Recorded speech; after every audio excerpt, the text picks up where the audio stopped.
It was good, y'all. It's your boy JD6 here. I'm with my man. Shout out to KC Sports Authority. Make sure y'all go check that podcast out, man. You heard the man.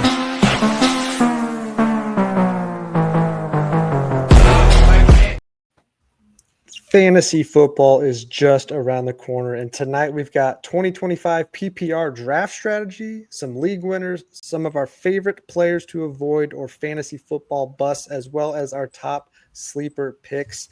Let's get into it and welcome into another episode of the KC Sports Authority podcast. We got a full house tonight because we are joined by Greg and Jimmy below there of the Who You Got podcast. Fellas, first off, welcome to the KC Sports Authority podcast show. And we're also excited to have you on our channel. Appreciate it, Keegan. We really love that we're merging here and kind of sharing content, and hopefully we can bring some of that national flavor. Yep. So Who You Got podcast with Greg and Jimmy. You can follow them on Twitter and Instagram at Who You Got 33. They also have their own YouTube channel, but you will see a lot of their content posted on our channel as well to continue to drive engagement for both of us. Tell us a little bit first before we dive into fantasy football. What can people expect out of your guys' shows, and what will you be bringing to the channel? Well, the main thing you can expect from us is we'll have hot takes on all the top news stories. We'll kind of go around the horn with all the top sports, and ultimately we're trying to give you some picks to win some money at the end of the show. I think the thing me and Jimmy found as we did this podcast, and maybe you guys see the same thing, is everything kind of goes back to who you got and what bet you're making. It just all kind of relates back. So we'll start talking about a story, and it'll usually just lead right back to who we got that week. Yep, we're looking forward to it. I mean, if there are any of you that have been watching our episodes for a long time now, you know, Greg was doing this with me last fall for college football and NFL, doing some of our bets, and I'm going to let them take over most of that because that's what they do. They have great back and forth on it, so make sure you check them out. And again, we'll be posting a lot of their content on our channel as well. But if you need weekly sports bets, game predictions, player prop picks, all that kind of stuff, Greg and Jimmy will have that for you over on Who You Got. And you can also find them on Spotify and Apple, correct? Correct. Awesome. Well, guys, let's get into it. The NFL season is knocking on the door. We've had the Hall of Fame game. Preseason games are getting underway, and that means fantasy football is back. For those that love fantasy football, this is a fun time of year. For those that get frustrated with fantasy football every single year because you think you draft the perfect team just to watch you go 0-5 to start the season, or to watch the guy that goes on auto pick and ends up playing in the championship game. All of that is coming back with a vengeance, and the four of us here tonight, we're here to give you a little bit of fantasy football talk, go through some draft strategy and PPR leagues specifically. We'll talk about some of the players we want to avoid drafting this year, guys that are sliding up the boards, guys we're sliding down the boards, and maybe find some potential league winners for you. So, guys, let's start with this, and whoever wants to kick off, and you feel free to go for it. But this is focused on PPR draft strategy, as I mentioned. Let's talk first with some of the strategy you guys have. You know, what should people be focusing on in a PPR league to get going? If they've never done a PPR league before, or they're transitioning their league away from a standard league, what are the main overarching strategy topics for a PPR league? I think the first thing you got to do is how many teams do you have? Is it 8? Is it 10? Is it 12? And then based on that, I think you can get a little deeper into your strategy, right? Let's say the most probably home leagues are probably around that 10 team. Is that fair? I know a lot of the pro leagues are 12. So for me in a 10-team league, and if it's PPR, I'm probably going to go wide receiver first. That's my strategy. I'm grabbing a wide receiver. Yeah, I mean, look, I like that strategy. It depends on where you're falling, right? Because I think you got to play the draft board to a point. So if you're the 4th or 5th pick and you've just seen a run on receivers because you've got a league that's nervous about it, Greg or Keegan, Chris, at what point do you say, look, we've got to take Bijan because there's been a run on receivers? How many picks do you let it fall before that happens? I mean, if he falls to 5th, yeah, I'm in. Okay. Yeah. Maybe even 4, like just depending on how you feel there. Like I think, Chase, Jettis, and CD, once they're gone, I would start to at least look at Bijan and Saquon a little bit. Yeah, I think I agree there. I've done several mock drafts in the last couple of days, and the top 6 picks have gone so differently. And again, whether you're at 8, 10, or 12, that first round is going to look so different. I tend to lean wide receiver heavy myself. I think this year, as we'll get into some of the players, I feel like if you do have a top half of the round draft pick, to me, I'm going after one of those guys. As we'll get into running backs, I think there's just more running backs in the crop this year that could have bigger potential than where they're slotted. Whereas the wide receivers, even though it's a pass heavy dominant league, outside of the top 6 to 7 guys, not that there's a massive drop off, but the point potential you're going to get into if you wait to draft a wide receiver till the back half of the second or even to the third round, you might miss on some of those potential league winners as we're going to talk about. So it's tough. I mean, I don't even think if you go to any of the fantasy experts out there, no one has the perfect draft strategy. It's really about the guys in your league. I've had leagues where there's guys that are so passionate about their own team that they love, so they draft all freaking wonky and it throws everything off. And draft position is important. What about guys that are at the back end of their draft that are in the snake draft, whether they have the last pick or the last couple picks where they're going to get that quick turnaround? What's kind of your guys' focus on where to shift, if some of the biggest names have already come off the board? Oh, I love being at the end of the round. I love 1 and 12 are for me the best. And if I'm going 12, to your point, I'm going to go receiver, running back, whatever I can get, whoever's left, the best two. I'll just pick the next best receiver, next best running back. And I've been in a lot of drafts, and a lot of times that has fallen to me where it's Brian Thomas and then A-Chain is usually what I get. But looks like Brian Thomas is starting to creep up the board. So I did a lot of drafts early. I'm not ashamed to say it. I'm in about 120 leagues already. I don't know how you do it. I started drafting in March when they came out in best balls. So Brian Thomas, though, he started in like the mid-teens, and now he's almost a top 10 pick.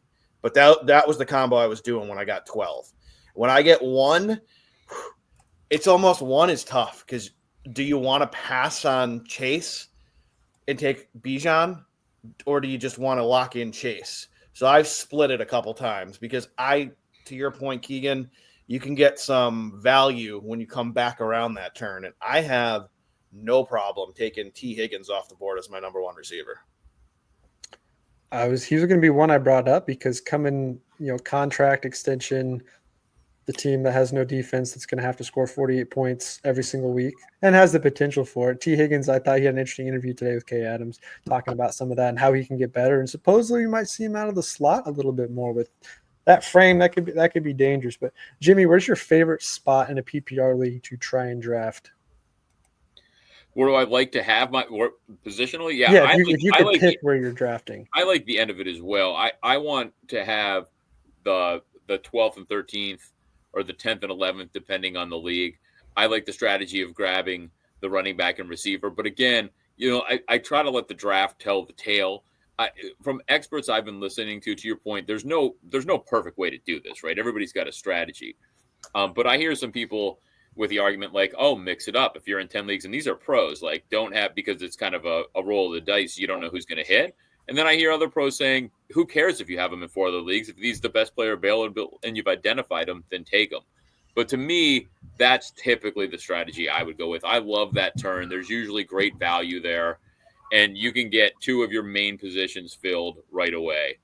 So that I like drafting at the end of the round, however that may be. Sure.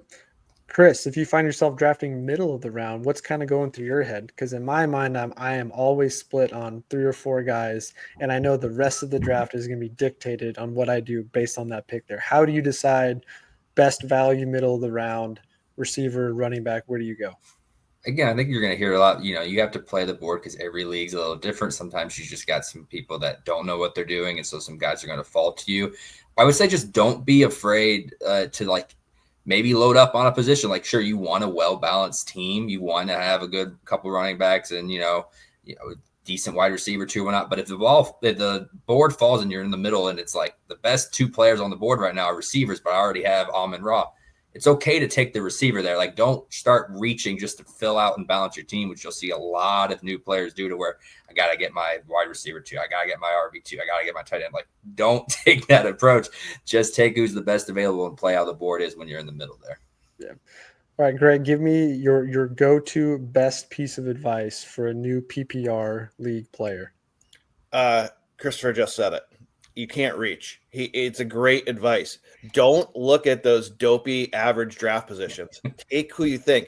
There has been plenty of times where, and we'll probably get into this, I'm sure a lot of you have it written down. JT is so undervalued as a running back.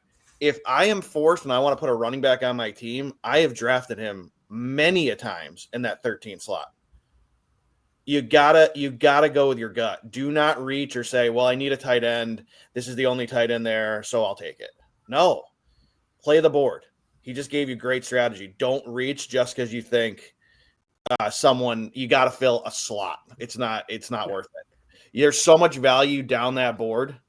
Find it and draft it. Don't be afraid to draft someone in the second round because it says they should go in the fourth round. That's one of my favorite things about fantasy sports in general is we study draft boards all day for weeks. We do all these mock drafts. We see the rankings. And then, Chris and I, we'll get into it later, but we talked last year going into about who were some of the guys that were outside of the top 20, top 40 that we were like, everybody has this wrong. He's clearly going to finish higher. One of them being Jackson Smith and Jigba last year was listed outside the top 30 and finished top 15 consensusly across all leagues there.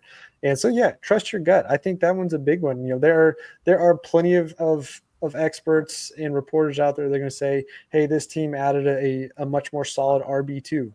Cool. That could be good competition. But if, again, we're going to get into, I've got a couple teams that we'll mention that have that running back situation where they've got two guys. There's still a good chance that one of those takes the workload of that offense. So if you have a good feeling on a guy, take it. How about later in drafts? You've got some of your main positions of need. You're starting to add a little bit of depth. What's kind of your shift in strategy, middle, back half of the draft to find some good value? Anybody? We talked about this last show, and before I get into that, I think the point you two just made, or you three just made, was perfect, because I think that, especially for people that are playing, that don't play in a lot of leagues and play with their friends, they're more worried about getting roasted about their pick, right, than going with somebody they really like by their friends. So if you think a guy's going to hit, don't worry about what everybody says. Bet on yourself and take that player you've identified if they fall, even if they're down the rankings. But I will say, because we brought this up last show, is that's where I take younger players. Instead of most of the time, there's a couple veterans that stick out. I used to draft Larry Fitzgerald at the end of his career because he fell, and he still produced at a wide receiver 2 level almost every year. But most of the time, that's where I take a chance on a young guy. Chances are, if you're drafting the back of your draft, most of these guys aren't going to start for you. So instead of taking a veteran that's got 6 years of evidence that that he's going to be average at best, take a swing at that point because you have your starting roster basically filled out. Yeah, you're looking for guys that have big pop potential, big play potential, and it could be a guy that, hey, he might take 3 or 4 or 5, 6 weeks to work himself up the depth chart, but once he gets that flash on the field and you see the potential there, there's been plenty of wide receivers, especially rookies, as we'll get into a little bit here too, that start off slow, but then once they find their niche on the field and they get the playbook down, there are guys that just explode up the statistical board throughout the year. So I think that's a big one late. Finding guys that have home run potential. How about, I like to think about this one every single year, and 2-part question. One, the value for or against quarterback wide receiver stacking, and then the handcuff approach with your running backs. What are your guys' thoughts on those? I hate the handcuff. The stacking is fantastic, especially I love it in best ball leagues. I think it's a must. Because if a team goes off, you're going to lock in those points. Because remember, it's best ball, so who cares if they go boom 12 times and bust 4? Who cares? So I love stacking in best ball. Jimmy's going to go next, and I already know what he's going to tell you. He's going to tell you he likes to hedge. He doesn't like to have a team stack. But I was in a league 2 years in a row where a guy just stacked, and he won both times. He stacked the top offense. He had the quarterback, the running back, and the receiver. That was his strategy, and he won both times. Did he go Lions? He did. He went Lions one year, and I think he went Ravens one year with Henry.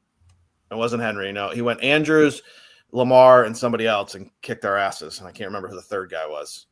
But Keegan, going back to your late draft, what I would say, piggybacking off Jimmy, take a shot with your 16th pick. Just take a shot. When I first met Keegan, I told him it was the year of Puka, and he said, who are you taking? I said, I'm taking Puka with my last pick in every draft. Look what happened that year. He was a top wide receiver in the league. And I was telling everyone, was like, who is that? I don't even know who that is. And I was like, he was a good receiver in college. He's going to be something. Just take a shot with your eye. Your eyes told you he was good in college. Take a shot with your 16th pick. Worst thing that happens, release him 3 weeks in. For sure. I like and obviously I agree, but I love a quarterback tight end stack. I always try to get a quarterback tight end stack. To me, outside of the top, I don't know, 4 or 5 tight ends, it becomes more of a roll of the dice. So if I can stack them, that's I almost every year I stack those 2 positions. Now, we've talked a lot about if you could stack Burrow and Higgins or Burrow and Chase, you're probably good either way. So that's a stack that I really like as well. But yeah, it's for general terms, I'll almost always stack my quarterback and tight end. Yeah, outside of that, I mean, Chris, can you think of another quarterback wide receiver duo that you think garners top 3, top 4 stacking ability this year? Yeah, I don't know. Just because like I'm not a huge stagger, especially on like if it's 12 or more. Like if it's 10 or 8, like 100%, like it's worth it.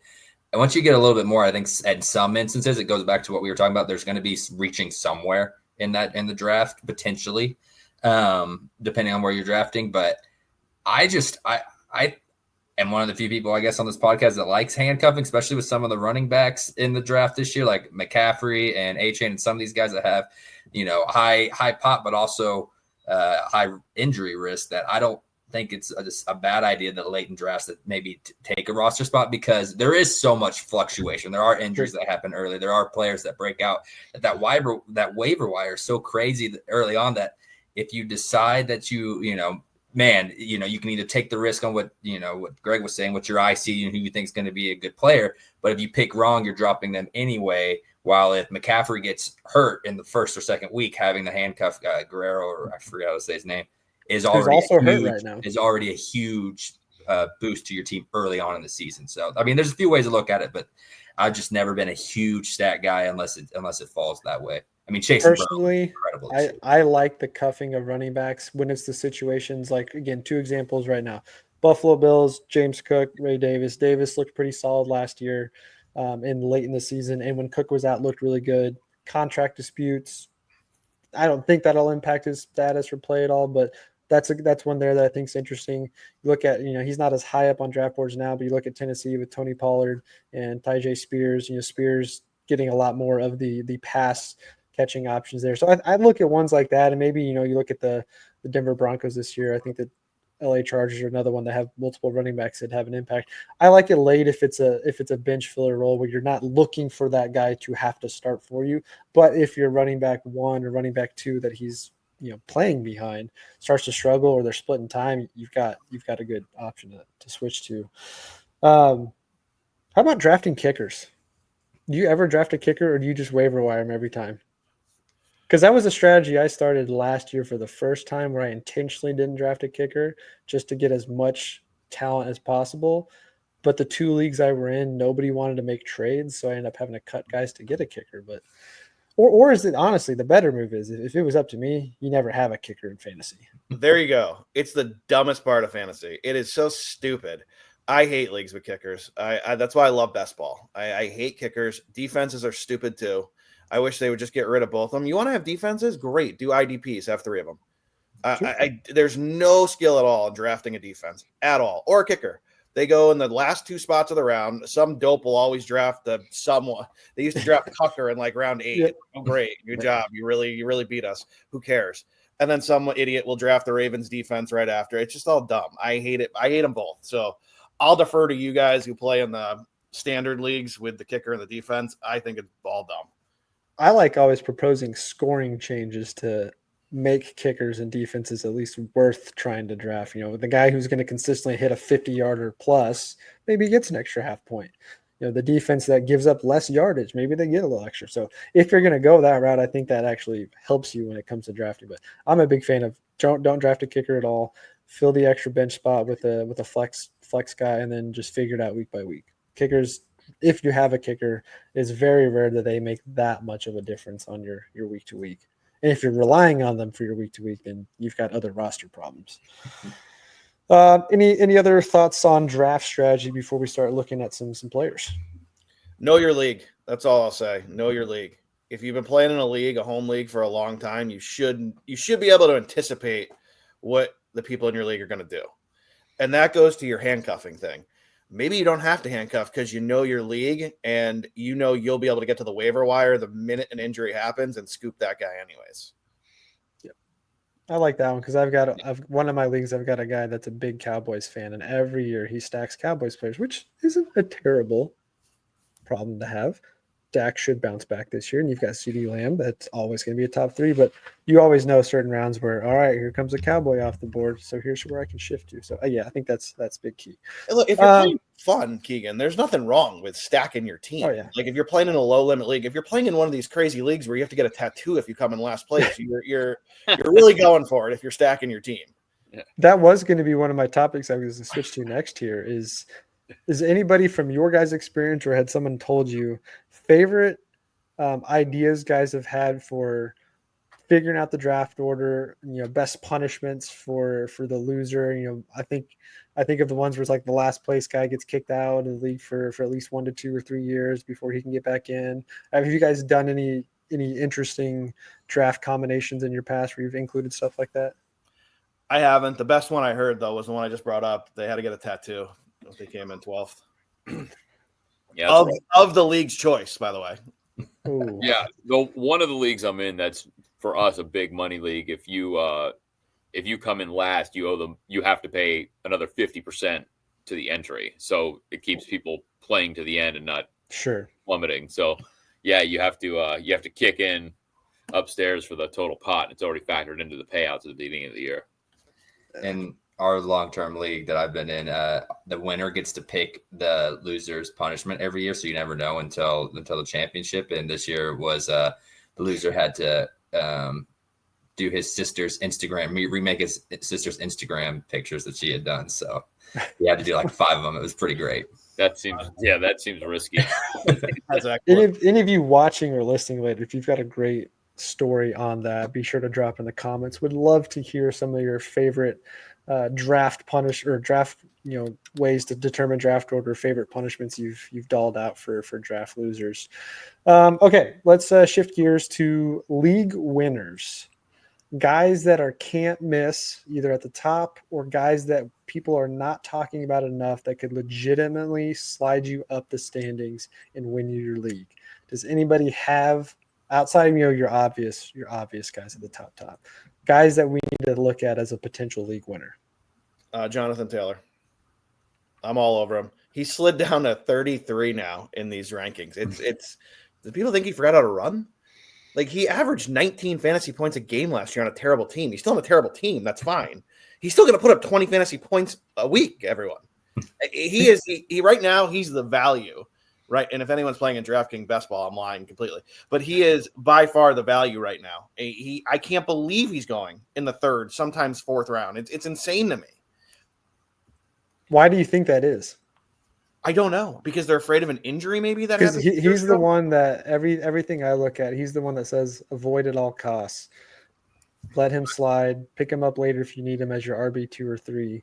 Is it the uncertainty at quarterback, the lack of?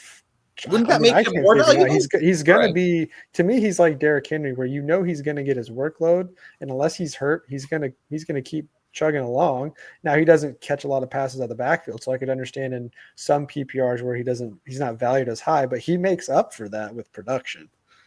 He caught 18 balls last year he got 1 touchdown, but I mean, Christ, he toted the ball 303 times for 1,400 yards and 11 touchdowns. I mean, is it his age? Does everyone not know how old he is? Do we think he's old? He's 26, everybody. I know he's been around for a while. He's 26. It's because he was doing it immediately from the start as a rookie. Correct. I think he's a home run. And, I mean, the other one for me, I got 2. You said no one at the very top, so I think you're nuts if you're not drafting Joe Burrow as your quarterback number 1. Pass on Allen, pass on Lamar, pass on Hurts. Joe Burrow is all he's going to do is throw. They're going to have to score 60 points a game. Yeah, for those of you guys watching on YouTube right now, we got Fantasy Pros pulled up. They're my favorite tool for draft prep. Going through some of their rankings here, so in case you guys needed just a little refresher on who we're looking at. But yeah, anybody else who's a league winner for you this year? Who are you circling as the guy that can get it done? I mean, I'll say, and I know he's not that far down the list, but I think, and I'm not a homer because I can't stand the Jets, but I think Breece Hall is going to have a bounce back year. Look, last year we thought he was going to go nuts. Aaron Rodgers had no motion on the line. They ran the most boring offense of all time. The defense knew what was coming each and every time. He's got a good back with him, so he's not going to have to take every down. He's going to be fresh. And assuming quarterback's healthy and can run the ball, Justin Fields' toe heals up, they're going to have an awesome running game that's got a lot of misdirection. He can also catch the ball. So I think Breece Hall, as the 13th running back overall, is a home run, depending on where you can get him. Yeah, I like he was Breece. my favorite one last year, and I made a video of him going 1-1 last year, and that did not work out well. Blame the team, blame the system last year. That's what I think, right? They stopped using him awesome. down. Yeah, they stopped going to him later in the season. Yeah. I think for me, a guy that's kind of interesting that I think is being a little slept on, even though he's still like a early second round guy, is Nico Collins. Like that guy, incredible 2 years ago, still finished as wide receiver 22 last year while missing 5 games. Like I know they brought in some new faces. Tank Dell's not completely back, but should be back in for Houston. Like I think CJ Stroud had a little bit of a sophomore slump. It still wasn't as bad as we talk about it being, but expect him to bounce back a little bit. And it's like Nico Collins is a guy you could look up and he's like wide receiver 4 at the end of the year. And you're like, I got this guy as my wide receiver 2 or, second pick. So he's a guy that I'm really circling. There is a little bit of a risk, that the hamstrings sometimes always stay around. And, if CJ Stroud doesn't quite take a jump, but he's a guy that I have a lot of expectations for this year. Oh, 100%. He was, I think you and I talked about him a couple times last year too. He was the guy that was not getting slept on per se, but wasn't being like, he wasn't a very flashy name on the draft board. As far as receivers go in the NFL, everyone knows the receivers in the NFL, and it feels like Nico Collins somehow is not one of those guys. Yeah, he was a fantastic deep threat. He was getting a lot of targets, a lot of usage. I expect that to happen again. He was going to be the guy I picked, but since you picked him, I will go a different route. And I hate to even say it because I'm a Chiefs fan, of course, but I've been looking at Ladd McConkey out in LA. I think he's going to have a tremendously high target range. They've got a couple interesting guys in that wide receiver room that could take some of it, but Ladd McConkey to me just seems like a guy who's going to get a heavy target threshold that might not be looked at as a wide receiver 1, or I don't know what tier you guys have him in per se. I think over here he's listed in tier 4 overall, tier 3, something like that. Tier 3 wide receiver 11 off the board. Yeah, I think he's a guy that could finish top 5 for sure. And if you can get him at the middle end of the second round, I think he's a guy that has go off potential just because of the target usage rate. There's another receiver on that team I'll talk about later, but I like Ladd McConkey for sure in a PPR standpoint. So the target share is going to be there. He catches everything thrown his way, and he can make guys miss. How about a running back? Does anybody have a running back that could just carry the workload this year all the way to a championship? Yeah, Bijan Robinson or Jamar Gibbs. I mean, they both could score mid-20s every game. You never know what you're going to get from Detroit. You just know they're going to score 40 points. You just don't know who's going to get in the end zone. But if Gibbs breaks his way, he can easily be RB1 by a mile. And I think the same thing for Robinson. We don't know what to expect out of the Falcons, right? I mean, what's going to happen with that team? The one thing you can expect is he's going to score. Yes, he is. I've just always been, I don't know, maybe I'm just not getting into the new hype, but like Bijan is just a little scarier to me. Maybe it's because it's the Falcons, and how that organization goes sometimes. I mean, he is an absolute animal, great athlete that can find the end zone, but I just, they still have Algier there, which I know his attempts went way down as the year went on last year, which is a good sign, but he's just a guy I'm a little bit more scared of. But Gibbs, I 100% agree. I think that dude, he should be the first or second running back off the board, depending on how you feel about Saquon, because I know he's got this every year off and on again, hurt and productivity. Yeah, I think the thing that goes unnoticed about Bijan is he caught 61 balls last year. Yeah. So if you're in a PPR, they dump down to him a lot because they're besides why am I blanking? Drake London. Yeah, I mean, they don't really have a great receiving core. I mean, Mooney's okay, but see, and I'm not even that high on Drake London. Nothing against him. I don't know what you have with Michael Penix yet to know if London's going to have is London going to have the year Chris Olave started to have because quarterback play wasn't great and so he just disappears for 6 weeks. I feel like he's got that kind of potential. I guess my other question here is what happens if Jamar Gibbs becomes the only featured back in Detroit? I mean, what does that look like? You know what I mean? So that's why I kind of agree with you. I'd probably go Gibbs then Bijan. Yeah, I would trust, even with the new offensive coordinator, it's still Dan Campbell. It's still the Lions. Like, they're not going to change that much about their play style. Gibbs has the big flash potential. He's probably the least injury concern of maybe the top 7 running backs that are listed there. And he's got a lot of flash. I think the one that doesn't get talked about enough, though, is Bucky Irving. He's the guy I've had circled on my running back list as outside of the top 7 to 10 that could definitely jump. He's basically taken over the every down role from Rachaad White. I know you guys mentioned it in your last episode too, how high you are on Tampa Bay in the NFC South. Terrible division, absolutely horrible division, and someone has to win it. Tampa Bay, their offense has gotten better with Baker. They've added in the offseason. Yes, Mike Evans is getting older. Yes, Chris Godwin is always hurt, but is always a home run pick, by the way. I always try to target Chris Godwin if I can get him in the right spot. But I like Bucky Irving a lot. He's getting a lot more touches, not just running the ball, but he's getting a lot of the passing down options now. Rachaad White's kind of shifting away from that playing time. So I'm real big on Bucky Irving. I think he's one that could slide up into the top 5, top 6 range and could be a league winner for sure. Okay. Anybody else on that end before we move along? No, I will tell you, I as somebody down the board that I think is too far down the board because of his age, I think Aaron Jones is a deal with where he's going. I might be alone on this. He's still the number 1 in Minnesota. He's a great receiver out of the backfield. McCarthy's going to rely on that check down. I think for where we have him ranked here, I think he's ranked roughly a 6th round pick here or somewhere in that or 4th round. Anyway, my point is, I think that's great. I think there's a lot of value there for somebody that's an actual number 1, played all 17 games last year, 1,500 yards. I think he was ranked 18th or 20th. I'm not sure. I had it up a second ago.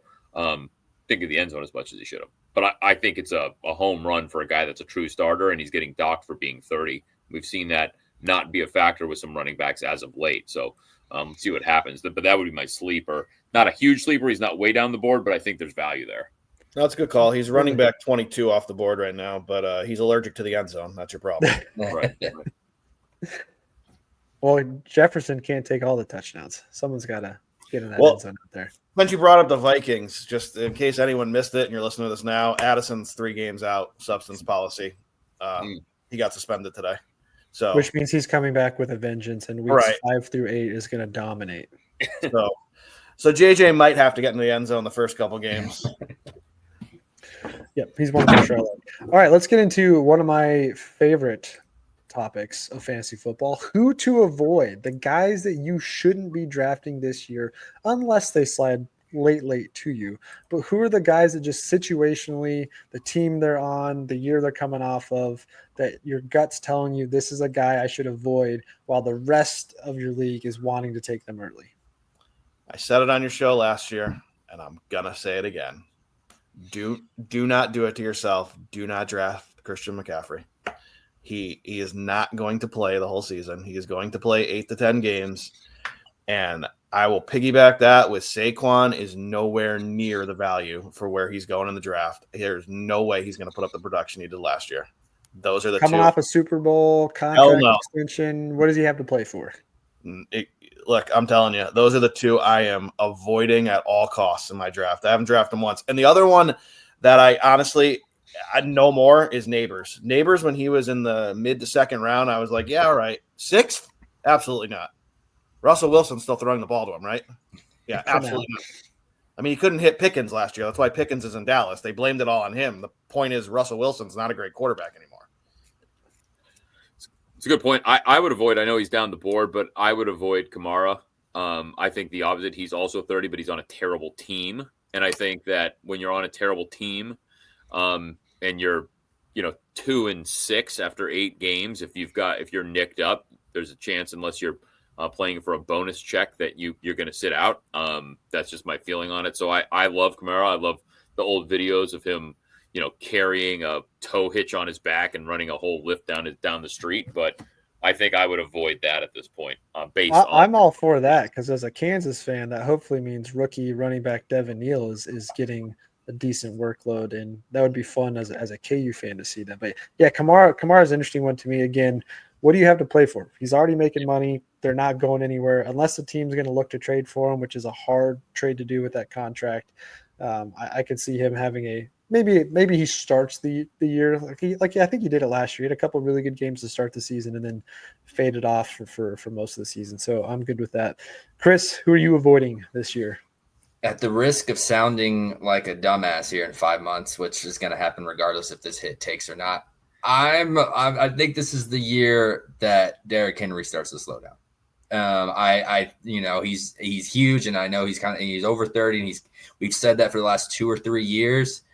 I just feel like last year with the run they made and the workload he got, it's got to hit eventually. I mean, running backs, we've seen it, and I'm just not taking the risk, mostly because I like some of the other running backs around there more that you normally can get, a Genty or a Bucky Irving or even a Josh Jacobs, depending on how you feel on him. So that's why I put him more in that group, and most of those guys will be available when Derrick Henry is. So I am fading him. Now, again, he's proven us wrong a ton. So again, he could go off and have another great year, but this is the year I think Father Time finally catches up with him. It's a hot take. I would say it's a good take though, because Father Time is undefeated. Derrick Henry seems to be one of the few exceptions to that rule where he continues to prove us wrong. But how many more 1,500, 13-plus touchdown seasons can he get? This is my first year saying it, though. I wasn't in the people saying it the last year or two. This is my first year, so maybe I'll join that group of people that have been proven wrong regularly. I've seen too many other guys say that, hey, Derrick Henry's more likely to finish top 3 than to finish outside the probably, top 10. But we'll see. But not a bad one. I think one of the guys I'm avoiding this year is Garrett Wilson. Big play potential, the main offensive target and threat for Justin Fields, but it's Justin Fields. It's the New York Jets. He just got a fat contract extension, motivation, all the off the field stuff that I think doesn't get factored into your draft rankings necessarily. Garrett Wilson is one to me that it just doesn't feel like it's going to be there. Now, again, that's the fun part of doing all this. Could be wrong. He could go out there and be fantastic. But just the eye test to me, my gut says that the Jets will be better and they'll have some fun games here and there. But something about Garrett Wilson at that price tag, I would rather go get his former teammate Devontae Adams with the Rams as the wide receiver 2 and run with that than a guy like Garrett Wilson. Keegan, if you don't mind, in the words of Lee Corso, Jimmy, not so fast, my friend. Kamara, great pick this year. Great pick, especially if you're in best ball. There's nobody to throw the ball, everybody. Someone's going to have to do something. And it's going to be this guy until he gets hurt. He might get hurt, to your point, because they're going to use him so much. This is the only guy who can do anything on the team. I bet you still got Shaheed, Chris Olave. There's no one to throw him the ball, Keegan. Yeah, nobody can throw him the ball. Jet sweep. My bigger point is I believe, and I don't blame them for this, by the way, that when your team is terrible, you don't power through the injuries like you do when they're good. If you have a guaranteed contract, if there's nothing there, because why? Even as a fan, or if I've got a guy in a position like a running back and my team's terrible, with spoiler alert, I'm a Browns fan, usually terrible. I'm like, sit him down. We can't go anywhere. Like, play the rookie, save him for next year. Like, keep the wheels going. What are we doing trying to win this game? We're 2-14. It doesn't matter, right? Here's why. Because by week 8, he might play on another team that might have a chance to win a Super Bowl, because someone could go down, and if he is balling, someone's going to say, hey, Saints, give us Kamara. We're going to back the truck up for him because we're going to go after a Super Bowl this year, and everyone's going to be in for that, including Kamara, because that's what he wants. He wants a ring, and he knows he ain't getting it there. Well, to Keegan's point, though, like, he'd probably have to do that even to not back the truck up just to get somebody to take the contract, right? So at that point, they might take a 4th round or 5th round pick for him just to unload the contract, knowing they're in a rebuilding process. So but you're not wrong either way, right? He's going to play well, so somebody will do that and want to take on the money at that point. Yeah, it depends who and depends the situation. But if it's the right situation, they might have to back the truck up. Like, if you are if you're Buffalo with that schedule, probably winning 14 games, and Cook goes down and Davis gets hurt and you are screwed, this is the chance to win a Super Bowl. You might back the truck up for Kamara if he's available and on the block. That's all I'm saying. Like, that's why he's going to play hard. And I truly think he's really the only offense they have. You're right. It's a double-edged sword. The only offense, but what does he have to play for in a Saints uniform? In Saints uniform, he's playing for the dream that someone, I'm sure he's not rooting for it, might get hurt and he might wind up on a contender. Somebody calls him up. Okay, how about this? Not necessarily a player to avoid because there's a large range from high-end guys to low-end guys that just aren't worth your time. But who's got the biggest bust potential? The guy that's sitting there and people are drafting high that you're just going, nope, not this year. That guy's going to let you down. Puka Nacua. Yeah. I brought him up before because he was so great as a rookie because of the value. Not 7th off the board, not with that other man sitting on the other side of the field. Ain't happening. I am not drafting Puka this year. Sorry. Yeah, he was all who I almost said when I said Derrick Henry. Those were the two I had written down as guys going in the first round or early second that I'm not touching. And yeah, Puka, the age of the offense at this point too is worrisome as well. Like, is it even going to be a good offense at this point? I don't know. So, and he never is healthy the whole year, it feels like anyway. So, yeah, I'll agree with that. I think Devontae Adams down the board is a way better value. We've talked about this on our show, but I mean, Stafford locks into somebody and feeds him. That's why Cooper Kupp got – look, Calvin Johnson would have been great no matter what, but Stafford fed him the ball. He fed Cooper Kupp the ball. Then he fed Puka Nacua the ball. So if you can get Devontae Adams on the board and he starts feeding the ball, that could be one of the best value wide receivers because he will just keep throwing him the rock the whole game. And we've seen his career, he catches almost everything that comes his way. So if he's still got it in him, I think it's a much better value, and I agree with you on Puka. If you can find a prop bet out there, most receiving yards on the Rams, I'm telling you right now, bet Adams. He's going to be their wide receiver one. It's not going to be Puka. I agree. I think with him, I know he wanted to go play with his buddy Aaron again last year, but again, it's all situational. Sean McVay is one of the best offensive minds in the league. Yes, he's got another older quarterback throwing to him. He's got an amazing counterpart across the field with Puka Nacua. But like you said, everything you throw his way, if it's catchable, keyword catchable. Last year, you didn't have a lot of catchable balls thrown his way. If it's catchable, he's coming down with it, and I don't think he's slowing down at all. He's a physically aggressive wide receiver. He's got the size. He's got one of the best route running, skills in the league. He's got some of the best hands out there. To me, he's not one that's slowing down, despite what the last 2 years maybe suggest. So, yeah, I think the Puka one's an interesting one. The guy I'm back and forth on that I've gotten a lot of opinions on both sides is Kyren Williams. I'm a big Kyren Williams fan myself because he gets a lot of touchdowns on the goal line. But there's a lot of people saying, hey, this is the guy this year that's projected top 15 that's going to finish outside the top 20 because he's got too much workload under him the last few years, and that Sean McVay is going to run him into the ground.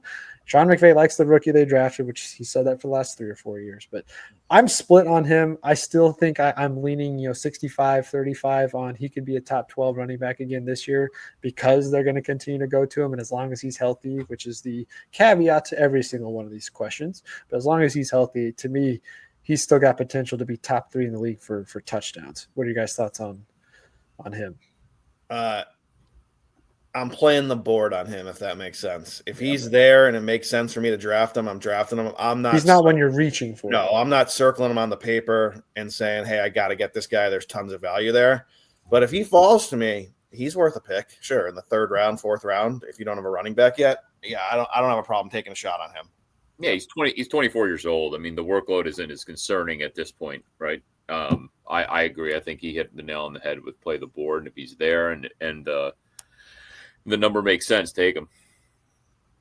All right, let's get into our last category, which is the one probably everybody cares about the most, our draft sleepers, guys that are not projected to finish high or are not currently getting drafted high that could sneak up the board, guys that you should be targeting your middle to later rounds, or guys that you might want to go out and get early because the rest of the league has no clue that this guy could go off. And specifically, we're looking more at wide receivers and running backs, of course. And I'll bring up the Fantasy Pros list again here for to kind of go through. But who are the guys you have circled this year that are going to finish well above where they're slotted right now? All right. You want a real deep sleeper first, or you want ones that people are actually thinking of? You want a deep sleeper? Jimmy, this will make you happy. Perk your ears up, buddy. I'm gonna go Deontay Johnson on the Browns. Wow. All right. He's worth a last round pick. Look, the talent's always been there. The attitude hasn't. So if he somehow puts it together and Flacco just starts feeding him the ball, I like Deontay Johnson as the deepest sleeper you can go. Where is he listed? He's in like the 300s, Keegan. Wow. Yeah, and going in a different tier, I don't know why Josh Palmer gets so much hate. He's going to be with Allen now in Buffalo.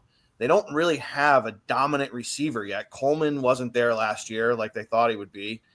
I have no problem with people taking shots on Josh Palmer. I also wrote down Benson for the Cards because if the Fountain of Youth catches up to him, like you're talking about with Henry, Benson could be running back 1 midway through the season. So those are kind of the 3 I wrote down. And the other one I just made a note on that we kind of skipped over was, and I wouldn't call him a big sleeper, but where he's fallen down the board, you might say he is.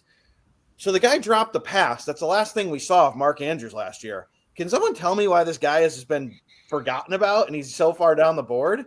He could easily be a tight end 2 or 3. This guy was being drafted in the 3rd round last year, everybody. He caught a lot of touchdowns still. It just came in the second half of the year, and then everybody saw him drop a pass when it mattered most, and everyone thinks he sucks or something now. So you're saying zig to Andrews when everybody else is zagging to Likely? I am 100% saying if you don't have a tight end and you've lost those top 5-6 guys, you might as well get Mark Andrews in the 10th, 11th round because that's where he's falling to in some drafts, which is just crazy to me. Currently listed at tight end 9. Isaiah Likely's not even that high up. He's listed at 22. I call him a sleeper injury. Oh, that's right. That's right. Yeah, he could start on the PUP list, so should affect Andrews quite a bit. But Chris, who do you like as a sleeper wide receiver, running back? I like Emeka Egbuka. I never know how to say his name, but the wide receiver on the Bucks. He's squared. Yeah, like I feel like at least last I looked, unless I looked at it wrong, like he was like wide receiver 50 off the board, quite a bit higher than Chris Godwin. And it's like I think they said Chris Godwin had like a second ankle injury, and there's even talks of him potentially starting on the PUP list or what his health is going to look like. Yeah, where is he? Yeah, listed at 48. Yeah, so like there's always a rookie wide receiver that outperforms his position, right? And it's a Tampa team that has a very good offense that I just expect. I just expect him to outperform where he's being drafted right now. Like, I mean, maybe he's not gonna bust around the seams right away, but I think he's gonna be a guy at the end of the year that with a hurt Godwin and a aging Mike Evans that we look at and be like, man, he had a pretty good rookie year. That's an offense to follow and pay attention to. I know. Greg, not to take away from the episode you guys did, but just to tease, if anybody hasn't gone and checked that out, go back and check out their episode on it. But you said, hey, maybe not a bad idea to kick a few pizza dollars on a Baker Mayfield long-term MVP prop bet because he's going to put up some numbers with this offense. It might not look very pretty, but he could easily flirt with 4,500 yards, 35 TDs, get a couple rushing. He's going to have, some big play potential. He's going to have a division that he has a lot of opportunity to score on. There's not a lot of great defenses in that division. This is an offense to pay attention to. I still like Chris Godwin more than most people do. I think when he's healthy, he's such a big play threat. He's going to get more of the targets. To me, Mike Evans is more of he's going to get his 4 or 5 big targets a game, but Chris Godwin just seems to find the space in the field to get open the most. But this Bucs team is an interesting one to look at. Yeah, I love Baker to win the MVP. I think it's a great bet. Jimmy, you have to bring it up because this dumb state doesn't let us bet it. But I think he was like 18-1. They're going to win the division. So that's a check, right? Because they're looking for that with MVPs. If he wins he's not going to win 14, but if he wins 12, 13 games somehow, and he puts up, like you said, 4,000 plus yards, 35 TDs, runs in a couple, and they're crushing teams, he's going to get a look for MVP. I mean, he almost got a look last year for it. The problem he might have is they're going to be looking to give Burrow one probably because he did not get it last year, and he probably deserved it after what he did. Sure. I mean, I know Lamar and Allen were 1 and 1A, but I think a lot of people were looking at Burrow going, if this guy won 12 games, he was the MVP. So best long shot, if you bet that way, I think you can do it in Kansas because you used to bring up the odds for us. You take Burrow 6-1 and back it up with Mayfield, and I think they're two great bets. And Mayfield's 25-1 right now. Jesus Christ. I mean, what a deal. Even better Yeah. odds. Do you think they'll win enough games though to get MVP votes? I think he's winning that division, so you got that under your belt. Because he's probably got to get to 13 plus wins to be in the conversation. I would think. What if he throws 40 touchdowns? And they could. Look, they've been knocking on the door, right? They've won the division a couple years in a row. This is the team that I think is ready to. We talked about breakthrough. If everybody can stay healthy this year, they've got a really good chance. They lost Liam Cohen, they lost their coordinator, but I think they can backfill that. I think they're gonna be all right. I mean, it could happen. I think at 25-1, it's great value. Yeah, I mean, their strength of schedule is the 24th toughest. So the 9th easiest, if you will. Not a hard schedule. So, I mean, he could win more games than we think he's gonna. He's got a few really tough ones on this, but he's got a lot of cupcakes too. The schedule really broke Tampa's way. I think that's why they're minus 110 to win this division. And their total is 9.5. They should win 10, maybe 11. And if they have everything breaks their way, 12-5 is not crazy. Yeah. I love Baker in Tampa. I think Baker's had a rough career, not by his own doing. I think he's been in poor situation after poor situation for a while. And he's finally found a spot where they value him, they value his play style, and they feed the offense into how he can play. And it's worked out pretty well for him. Yeah, the greatest thing that ever happened to that guy was someone went up to him in Cleveland and said, "Hey, Baker, you've been moved to Tampa." That was the best day of his life. Or I guess he went Carolina and LA. Oh, yeah. That's true. Yeah. But yeah. So a couple of guys I like, wide receivers. Again, I'm going in the AFC West on this one. Marvin Mims out in Denver. I like that. Cortland Sutton getting a little bit older. Thought he was going to get moved during the trade deadline last year. Thought he'd get moved in the offseason. He's still kind of their go-to guy for it. But Marvin Mims started to pick up throughout the year. He's going to get a lot of look. I think Bo Nix is a little undervalued. I don't think he has a very high ceiling, but I think he's got a lot of potential. And the way Sean Payton's going to run that team, he's going to put them in opportunities to be successful. So I like Marvin Mims out there. And then the other one, I've been starting to warm up a little bit too. I know I said I love Ladd McConkey as a league winner potentially. I also like Trey Harris as a sleeper that could slide up there because someone's got to be the legitimate wide receiver too. Quentin Johnson had a chunk of games last year where he looked good, but he hasn't quite lived up to his first-round draft pick status. So I think Trey Harris could find himself an interesting opportunity where if McConkey's getting double-teamed and having a hard time getting open, there's still a lot of targets going their way. I know Harbaugh likes to run the ball, and they're going to use Hampton for that, but Herbert's still – they're still getting up 40 passes a game with Herbert somehow, and I think Trey Harris is an interesting one there. How about running backs? Any running backs that aren't getting talked about enough? Like for me, it's Kenneth Walker. Again, injury concerns aside, the workload that he gets, he's got enough of a workload that even with Pete Carroll gone now, the workload that he gets when he's healthy, I like him a lot. Another one to me that isn't an interesting backfield is Roshan Johnson with the Bears. DeAndre Swift, fine back, but I think Roshan gives him a little bit more of a punch. I think he could see an uptick in carries this year, especially since they moved on from Khalil Herbert. But those are two guys I've had circled that maybe not necessarily RB1, RB2 status. I think Kenneth Walker could be RB1 for sure. All right, KC Sports Authority, let me ask you this. Am I going to be yelling at you on Halloween about Pacheco, or am I going to be happy that I've given him another chance this year? Ask me I'll give you a different answer any day of the week, but I think that he's going to be. He looks healthier. Like it almost has that rookie year vibe to where he was the talk of camp, and like it was clear he was going to take CEH's job at the time. So I'm leaning, as of right this moment, towards you'll be happy with the value. But if you ask me tomorrow, I may say stay away. So like that's kind of where I'm at with Pacheco right now. Yeah, if he's healthy like he is, he got much better at pass pro last year. And I know they've got Kareem Hunt back. I think he's going to have a much more limited role this year than what we saw by necessity last year, to where Pacheco should still be your early down back. I think he's going to get used a little bit more in the red zone because of his uniqueness out of the backfield and his pass pro. He's listed at RB26. I've got him RB18 on my list. I think that's not a huge jump, but I think for me, the big thing with Pacheco is he's not a big touchdown guy. The Chiefs have struggled for years in the red zone, as everybody knows. Pacheco's not breaking it off for a 40-yard touchdown run. So unless he's getting goal line carries, he's not going to find the end zone as often, which definitely hurts his potential in a PPR league. But I think he's got enough of a workload still to finish ahead of RB20. But I don't know if he's one that I might look at him as my RB3. I don't know how confident I feel because this team's still going to pass a ton. And you've got, looking at where Pacheco is right now at 26, even a guy like Tony Pollard could still have a little bit more usage. Travion Henderson's a couple of picks ahead of him.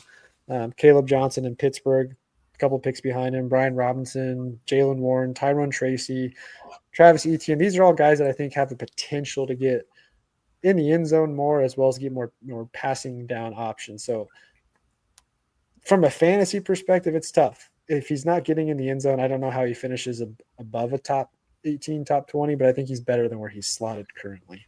Look, the West was so intriguing. We had to bring it up twice, 2 different shows, because we just didn't. We had to readdress it. It's so interesting. It's such a good debate. Do you buy in? Would you lay minus 110 on your Chiefs to win the division? Would you lay odds on? Are you that confident? Yes. Until they lose. They were in the Super Bowl last year. I know the last time we saw them, they got their ass kicked, but they were in the Super Bowl last year. It's the same team plus maybe a better left tackle plus maybe better wide receiver health. I'm not saying the Chargers aren't better. I'm not saying that even, the Raiders are a sleeper or the Broncos. I'm not saying that it's not a 0% chance, but they're the Chiefs. The Chiefs take the Chiefs right now. I think that's where the money is. Yeah, I think it's still one of those until somebody beats them, you have to take them until. Now, if you want a big value play, like you're going, hey, I don't care if I lose this bet, I just want to get value and do a couple leg parlay, then sure, you could take one of your long shots. But if you're like, hey, I need one anchor of my 4-leg divisional winner parlay, I would still take the Chiefs every time because the way Andy Reid runs that franchise and Brett Veach all the way to the top with Clark Hunt, they are the most prepared team week in and week out for every scenario possible. And they find ways to win games, even when it looks ugly, even when Mahomes is running for his life. They just make winning plays. And I don't think anything with the roster this year got worse. It definitely got better in certain areas. Again, health concerns, Rashee Rice suspension hanging over there, all that's going to be there. Your potential rookie playing left tackle. You never know. But the way this team plays, they find a way to win games. And until the Chargers or the Broncos can punch through, I don't know how you can say you trust any of them more than Andy Reid and Patrick Mahomes. Oh, I can say it. I'm betting the Chargers. They are my. I know that's your sexy pick. They're my anchor plus 310. I love the confidence. I love the fandom. I just want to say to the KC Nation who's listening to us, you won 4 games last year that if you played it 100 times, you would have lost 99 of them. That's how lucky it was. Keep that in mind. I will say that I don't blame these two at all. I would feel the exact same way if I was you, and that's probably the right way to think. I don't know anything about that as a Browns fan. I can't imagine what that confidence feels like. I can only dream that one day I could get halfway there. But Shador could be the savior. Oh yeah.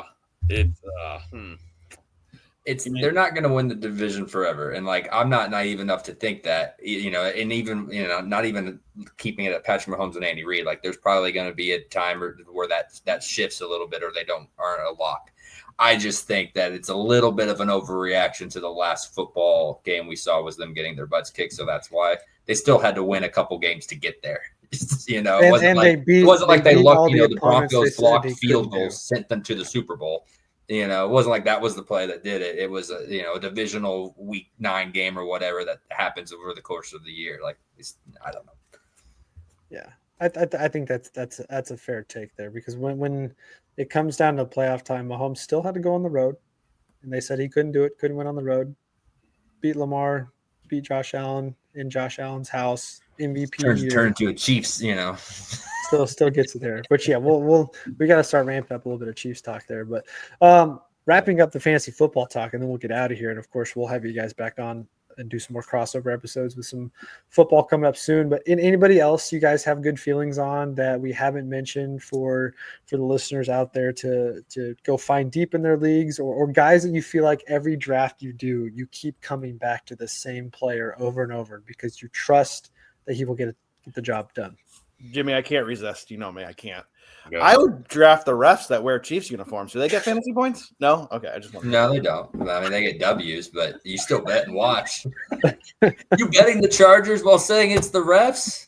No, That's throwing away money. No, I was It is. on the Bills heavy. I'm very bitter about that AFC game, the championship. I'm very bitter. Very bitter. No, yeah. The one we didn't bring up that I'd love to hear what everyone thinks is, are we in or out on Diggs with the Patriots? I mean, if we go back 2 years, I mean, he could be dominant with that. He's obviously the top receiver if he goes anywhere near form. I haven't decided. To me, he's kind of like Tyreek Hill right now. The potential, the athleticism's there. Where's he at headspace? And Drake May is not a bad quarterback, but Drake May is a developing young quarterback.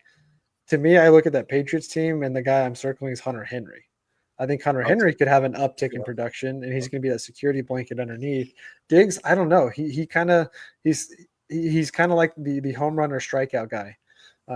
He's not been super consistent the last 2 years. He's changed teams a couple times. He's changed quarterbacks. Where's his headspace going to be? If he's locked in and focused, he's still super talented. And when he gets in space, can make a lot happen. But he's also getting older. He's on a team that I don't think is going to be not necessarily. They might be competing for a playoff spot this year, but they're not a team that's going to go win with their offense. They're going to be a hard-nosed, gritty team. So I don't know if I wouldn't say I'm completely out on Diggs, but I don't think he's one that I'm targeting in drafts unless it's a late, wide receiver 4, wide receiver 5 guy I need off my bench that I can start a couple times a year. Yeah, I was going to say, you love him on your bench, don't love him as a starter. Right. If he's where he's ranked, I would go Debo over him. Yeah. Like if you were just going rankings up and down. Sure. There was one I was going to bring up. I did pull my list back. Well, you're looking. What about Hubbard? Does anyone buy into him at Carolina? Like he's becoming everyone's sexy running back. Like kind of. I like him. I do too. I love him. That's why I'm asking. I think he's going to put up big numbers again. I don't know. Who's their RB? They have Rico Dowdle and Jimmy hates him because he's on a bad team. I try to explain to Jimmy, someone's got to score on every team, Jimmy. Yeah. I mean, Chuba Hubbard was my pickup last year that carried me. See, I think Hubbard was better just because when they were such a bad team, and now that they're actually a little bit better, and Bryce Young has showed a little promise that could, in a weird way, like hurt Hubbard. Is kind of how I'm looking at it. But the undertone here, too, by the way, with the Panthers for your listeners, is they got real sexy because they started covering spreads. They weren't necessarily winning games. They were making people a lot of money the second half of the year because they started covering every week. But like visually, like if you watch the games a little bit, like they looked better. Again, I get that they weren't winning, but like they were just, it wasn't like the other team was playing poorly and they were covering. It was like the Panthers were actually playing a decent. They were playing good football. Yeah, they were fun as hell to watch. They were scoring points. Right. But everyone was so excited because every pro was saying, hey, take the points, take the points, take the points. And they were covering. Right. I think their point is good though. They look like a functional football team. That's why was so low. Yeah, Bryce Young looked like he could actually play quarterback. Yeah, it didn't look like a train wreck. I'm gonna get, before my daughter starts screaming in the background, it totally ruins the rest of my show here. I give my two, even though we weren't talking about this. Here, and I'd love to hear your feedback. You can roast me for this if you want, but I always look in the middle of the draft from a tight end perspective, even though we haven't talked about them. And I think there's two that are really intriguing for me for two completely different reasons. One, as a homer, Loveland, right? Take him. They're going to be throwing the ball around the yard. I love him, especially if it's a keeper league, and you can get him down the list. And number two, right behind him, is Kyle Pitts. He's only 24 years old. He's been in the league, it feels like, for 6 years, but he hasn't been. And if he's going to take off and finally be the guy that we thought he was, it's going to be now. And gone from the time where he was a rookie and he was, the third or fourth off the board? He's the 16th, I think, now coming off. So I think out of line. Yeah, I think taking a shot on Kyle Pitts or saying, hey, Colson Loveland. I mean, you've got Komet. I think they may have Noah Fant there too. I'm not sure. But anyway, I think those two guys, look at what Stan Laporta did in Ben Johnson's offense as a rookie in Detroit. Take a shot on him. Maybe Kyle Pitts will turn into something. You can get him way down the board. I like both of those. Yeah, I think Loveland. I think Loveland. The closer we get, if you're drafting super late, like right before the season starts, I think he's going to continue to slide upwards a little bit. And I think by the end of the year, you'll see where his production. There's a good chance his production outpaces Cole Kmet as the season progresses. So I like that one there. Two, I want to throw at you guys. One, because we got a Browns guy on here, of course. Jerry Jeudy. He's sliding down boards fast, which I understand. You have no idea who's going to throw him the ball, but who else are you throwing to that you feel confident's going to light you up each week? Jerry Jeudy, I think he's outside the top 30 right now.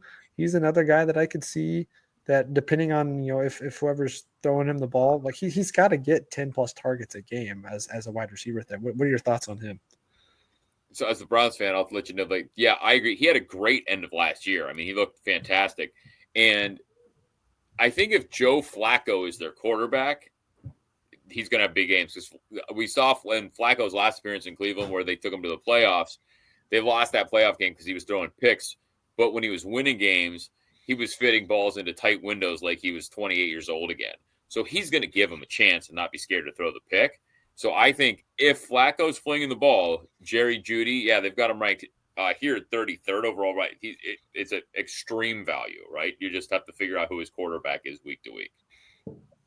Big question mark there, but yeah, big potential. I kind of put Jeudy in the same kind of tier as Jacoby Myers, and if it's me, I trust Jacoby Myers a little bit more. I think he's a more skilled receiver. So that's my issue with Jeudy, is kind of where he's falling in the draft. I just prefer other guys. That's fair. And then the one I feel like I haven't heard his name talked about much from a fantasy perspective. Everyone's talking about him from what they're looking to see on the field. But the name that hasn't been talked a lot about in drafts is that rookie Travis Hunter. What are we doing with Travis Hunter? Do you take him early? Like the last two drafts I did, he was like wide receiver 25 plus, getting drafted 6th, 7th, 8th, 9th round. It's the NFL. You got to feel like he's going to shift more to the offensive side of the ball. Is it more the fact that Brian Thomas could be a top 5 wide receiver this year? What do you guys think with this, rookie that we've never seen before? I think it's a combo. I think it's exactly what you just kind of alluded to. You got maybe a top 5 receiver. You also don't know what they're going to do with them. Yeah, it's the unknown. It's wasting a pick on the unknown. I think that's what's scaring everybody off. So I mean, I'm not going to take the gamble on him because I just don't know. And again, when you look where he falls in the draft, would you rather have a gamble on Hunter or George Pickens? Would you rather have a gamble on Hunter or Jacoby Myers? Jerry Jeudy's right there. Calvin Ridley. They're all falling in that tier. Khalil Shakir, a couple spots below him. Yeah, exactly. For me, it's just the unknown. It's just I can't. Godwin, you brought up. He's right there, kind of in that same tier. It's not worth the gamble for me. And especially if you're only got 16 roster spots in most of these standard leagues, for me, it's a wait and see, and maybe I'll pick them up off the wire. I'd rather be a year early or a year late than a year early on the guy. Like, he's not going to – I don't think he's going to make or break the team this year, so why take that risk? Yep.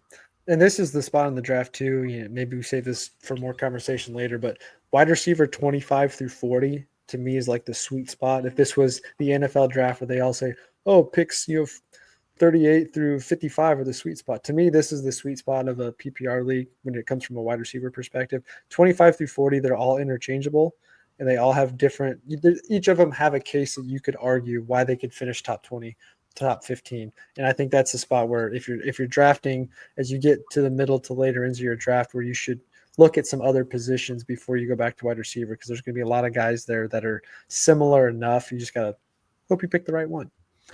But yeah, don't sleep on Worthy, KC fans. I think he's a great pick this year.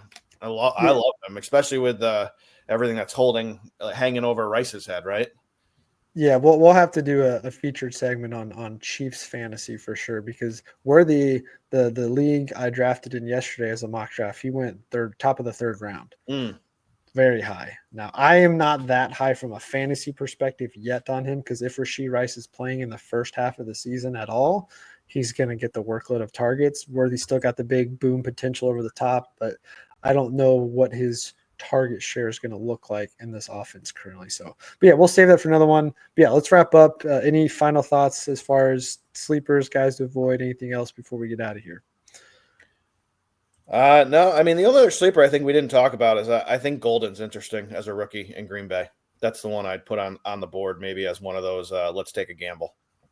I can see that they're the one that I'm avoiding the wide receivers because I don't know who's going to get the targets. They have 5 guys that you could make the case for as taking the workload. So that they're one that I'm a wait and see on them, but I don't mind taking a flyer on any one of them because they're probably not anybody you're starting week to week consistently, but guys that have big potential. And Jordan Love's going to find one of them that he falls in love with, and that's going to be the guy. I just don't know who that is yet on that offense, other than Josh Jacobs early on. Anyway, we'll wrap up there. Appreciate you guys joining me on this one. Definitely longer than we planned on, but there's so much to get into with fantasy football. So I'll break this episode down into smaller chunks for those of you that don't want to sit here for the full hour, 10 minutes. But we appreciate Greg and Jimmy jumping on, the guys at Who You Got. Make sure you go check them out on their own YouTube channel, Who You Got 33. You can follow them on Twitter and Instagram as well at Who You Got 33. You guys got new episodes weekly, twice a week, most weeks, right? Yep, twice a week.